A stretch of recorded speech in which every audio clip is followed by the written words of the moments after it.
Haleluya. Haleluya. Salam kemenangan iman. Salam kemenangan Apa iman. kabar malam hari ini? Luar biasa, Tuhan Yesus baik. Puji Tuhan, saudaraku yang terkasih. Kembali kita akan mendengarkan firman Tuhan. Firman Tuhan kita review kembali dari Lukas 13, buka Alkitab saudara. Lukas pasalnya yang ke-13, ayatnya yang ke-10 sampai ayatnya yang ke-17. Tolong diperhatikan Alkitabnya. Kita belajar lagi. Puji Tuhan, sudah dapat ayatnya? Saudara yang terkasih? Amin. Kalau sudah dapat, mari kita baca bersama-sama. Lukas pasalnya yang ke-13, ayatnya yang ke-10 sampai ayatnya yang ke-17. Firman Tuhan kita masih seri yang sama, tapi ini sesi yang kelima, bagian kelima, yaitu kelumpuhan hidup. Amin, saudara ya. Haleluya, saudara ya. Puji Tuhan, saudaraku. Kita baca bersama-sama ya. Pada suatu kali Yesus sedang mengajar dalam salah satu rumah ibadat pada hari Sabat. Di situ ada seorang perempuan yang telah 18 tahun dirasuk roh, sehingga ia sakit sampai bungkuk punggungnya dan tidak dapat berdiri lagi dengan tegak. Ketika Yesus melihat perempuan itu, ia memanggil dia dan berkata kepadanya, "Hai ibu, penyakitmu telah sembuh." Lalu ia meletakkan tangannya atas perempuan itu, dan seketika itu juga berdirilah perempuan itu dan memuliakan Allah. Tetapi kepala rumah ibadah gusar karena Yesus menyembuhkan orang pada hari Sabat. Lalu ia berkata kepada orang banyak, "Ada 6 hari untuk bekerja, karena itu datanglah pada salah satu hari itu untuk disembuhkan, dan jangan pada hari Sabat." Tetapi Tuhan menjawab dia katanya, "Hai orang-orang munafik, bukankah setiap orang di antaramu melepaskan lembunya atau keledainya pada hari Sabat dari kandangnya dan membawanya ke tempat minuman? Bukankah perempuan ini yang sudah 18 tahun diikat oleh iblis harus dilepaskan dari ikatannya itu karena ia adalah keturunan Abraham?" Dan waktu ia berkata demikian, semua lawannya merasa malu, dan semua orang banyak bersukacita karena segala perkara mulia yang telah dilakukannya.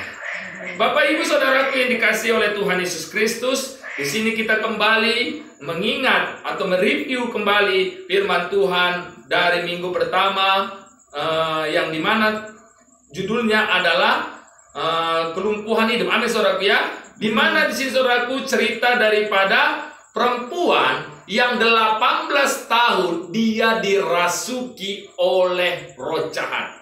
Atau kalau di dalam bahasa Inggrisnya di situ saudaraku sangat jelas dikatakan, kalau di dalam bahasa Inggrisnya kita artikan ke bahasa Indonesia, di mana perempuan itu diikat oleh roh kelumpuhan. Ada roh kelumpuhan yang mengikat perempuan tersebut, ibu perempuan itu, di mana dia 18 tahun sampai keadaan fisiknya, sampai bungkuk punggungnya katanya.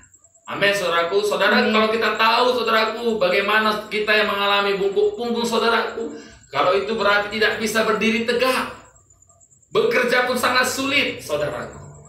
Jangankan untuk bekerja, untuk dia berdiri tegak saja pun dia tidak bisa, saudara.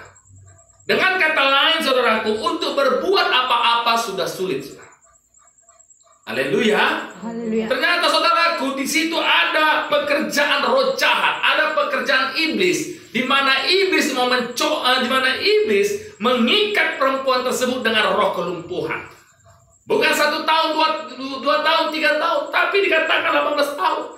Lebih parah lagi kejadian daripada perempuan yang 12 tahun pendarahan itu. Tapi ini 18 tahun dia diikat, dibelenggu oleh roh kelumpuhan itu, sehingga dia tidak bisa berbuat apa-apa, tidak bisa dia bekerja, tidak bisa dia melakukan apapun. Amin, saudaraku. Haleluya. Sangat menyedihkan. Tapi kabar baiknya, saudaraku yang terkasih dalam nama Tuhan Yesus, di situ Yesus datang, Yesus melihat perempuan tersebut. Amin, saudaraku.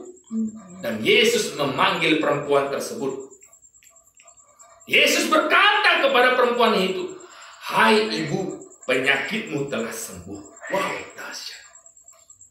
Yesus mengatakan hal tersebut kepada perempuan, yang dimana perempuan itu percaya Ketika apa yang dikatakan Yesus, perempuan itu percaya, maka mujizat Tuhan pun terjadi bagi perempuan tersebut. Amin, saudaraku. Amin. Haleluya. Dan tidak lama-lama, saudaraku. Tidak menunggu sampai 1 bulan, tidak menunggu sampai 2 bulan. Di sini dikatakan, dan seketika itu juga berdirilah perempuan itu.